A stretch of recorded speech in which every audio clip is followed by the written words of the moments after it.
for the first 3 years of my college career because that was a dream that my parents had for me, and I realized 3 years in that wasn't my dream, that was my parents.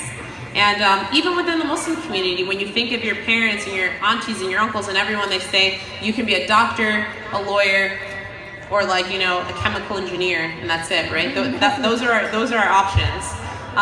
And within the Muslim community, I remember my poor parents having their friends ask them, well, what is Ibtihaj doing now that she's graduated? And it was hard for people to understand my life as an athlete because there was no notoriety attached to it. I didn't have, you know, all these medals. I wasn't on an Olympic team at this time, and I wasn't married.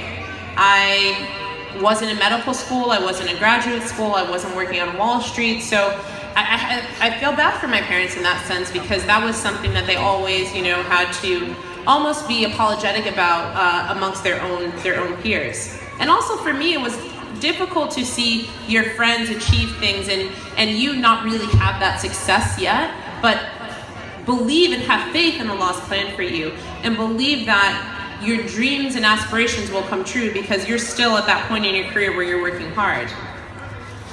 So the cool thing about the Muslim community is that I've always been referred to as an Olympian since I made the team.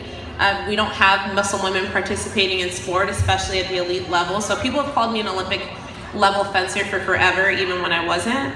But it wasn't until 2012 when I failed to qualify for an Olympic team that those words really started to sting.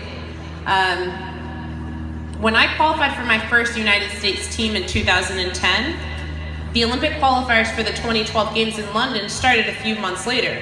In April of 2011, Olympic qualifiers started. I was really just getting my feet wet and I would say on the international level, I'm really trying to increase my world level ranking. And those Olympic qualifiers came and went very quickly. They're only last a year, it happens really fast. It's over 8 competitions, it happens quick. At the end of that year, in April of 2012, I wasn't on the Olympic team. I wasn't named to the team. I didn't qualify. And I remember, you know, being like, oh, well, you know, that happened. I've always come from a place of, you know, the things that are meant for you won't miss you. So I didn't feel very hurt by not qualifying.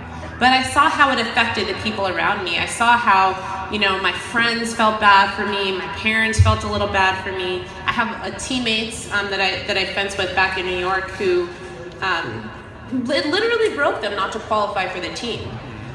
And one of my teammates, he didn't leave his house for a month, he never came back to fencing. He took it really difficultly, but I think that as a person who has a strong spiritual base, I felt like that just wasn't meant for me, and it was something that I was able to get over very quickly. Even though I didn't watch the Olympics that summer, I was like, I'm not interested. But I remember I was at, I think it was at ISNA, that next September. Everyone knows of ISNA conferences, right? And I remember a little girl came to me, and she said, excuse me, are you the Olympic fencer? And before I could say anything, my friend said, she is not an Olympian. And don't worry, this girl is not a friend anymore. Everybody's staring at me like, how is this girl your friend? No, she's not. No, really, we're not friends. But I remember it was in that moment. I know this may sound crazy to some people, but in that moment, I made this conscious decision that I would do everything in my power to qualify for the next Olympic team. I wanted it for this little girl. I wanted it for my younger self. I wanted it for all those moments in my career that I had been told no, that I didn't belong, that I wasn't good enough, that I would never be good enough. I wanted it more in that moment than I'd ever wanted it in my life. And for the next 4 years, I dedicated my life to qualifying for this Olympic team. And it was hard because I jeopardized relationships with family members, with friends, with teammates even, because not everyone's gonna understand your journey. There are people who didn't understand that I couldn't hang out or I didn't have time for something because I was focused on my sport and developing my craft.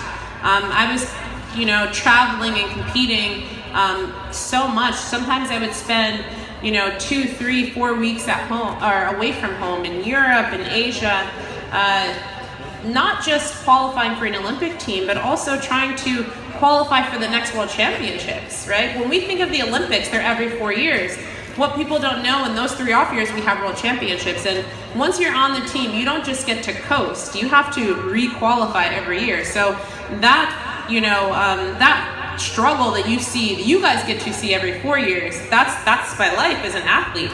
And as a person who comes from an individual sport, it isn't always, the rosy, rainbow filled, environment that we'd like to think that it is. When you're in an individual sport, there's a lot of contention, there's a lot of competition, where really I've had teammates who hope that you got hurt at a practice. If you fall, there are people who are hoping that, you may have hurt yourself so bad that you don't get to go to the Olympics. That there are people hoping that you don't do well, or who don't wish for you well. And one of the hard, tough things about sport is really trying to find this unique balance between believing in yourself, but then also believing in your journey, and not allowing other people to dictate that for you. And at the beginning of Olympic qualifiers in April of 2015, I made this conscious decision that I would be happy, right? I had spent these previous years on Team USA, I think, almost trying to prove how American I was, in a sense, and to show people that Muslims aren't this image of what they think that we are, that we're actually friendly, that we can be successful in sport. And in 2012, I just decided, you know what, I can't try to help them understand me. They should want to understand who we are, right?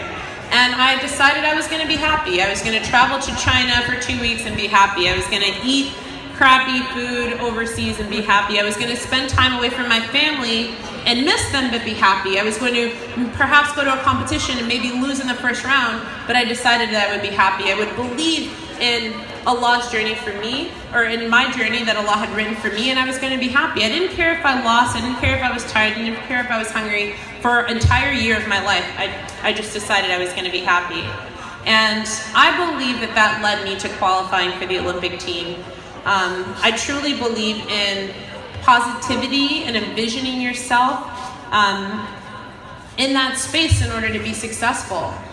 I remember in February of 2016, so I can't believe it was a year ago already, but alhamdulillah, I qualified for the Olympic team.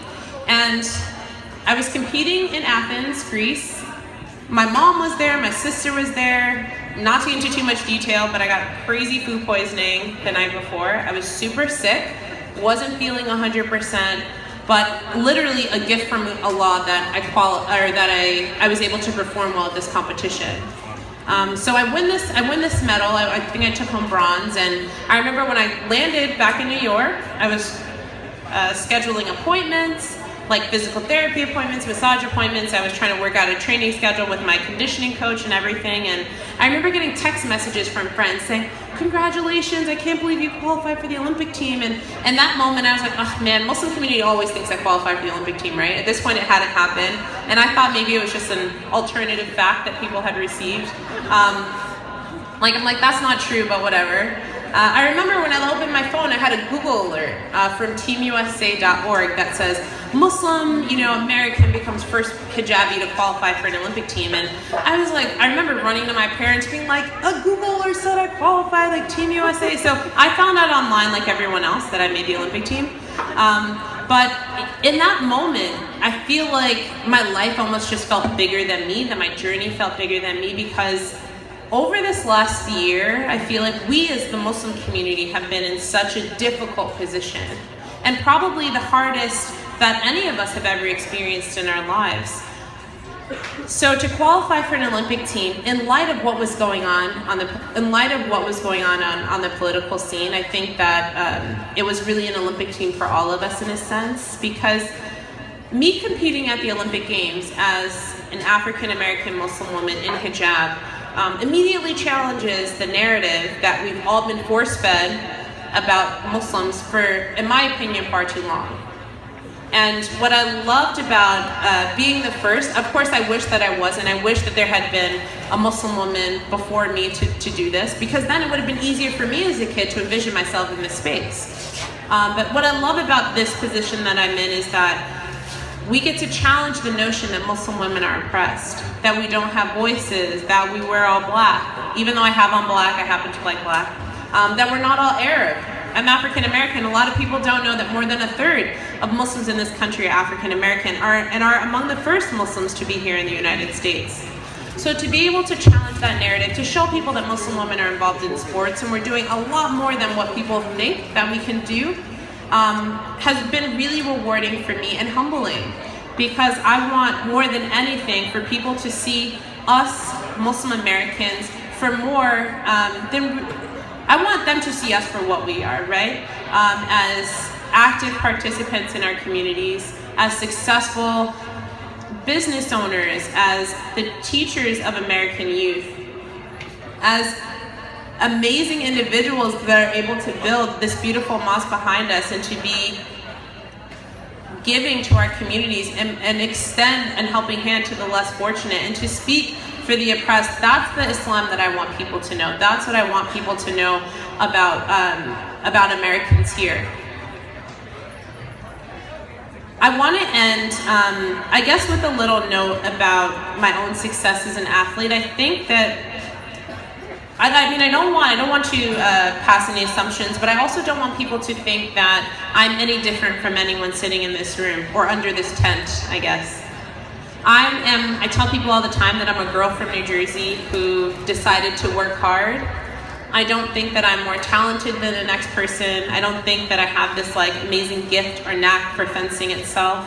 It really was about having a dream and having the belief that I could achieve what I wanted through hard work. This team I wanted because I feel as though the Olympic team was not diverse enough. I didn't like that there had never been a Muslim woman. I hated that there had never been a woman of color on the women's saber team, and that was something that I wanted for all of us, for anyone who had ever been told no or made to feel like they don't belong, or who comes from an underserved, underrepresented community. I wanted that for them. I want us as individuals, and especially our youth, to see themselves in spaces that they're not represented, to believe that they can have lofty dreams and aspirations and believe that they can achieve them.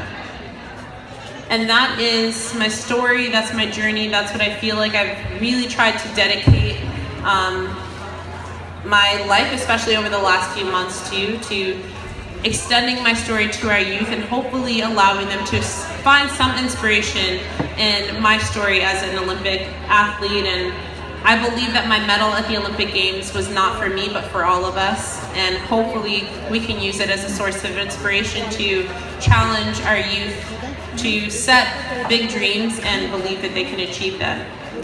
I wanted to open the floor to questions for, I think I only have 11 minutes, so we'll see how many questions we can get.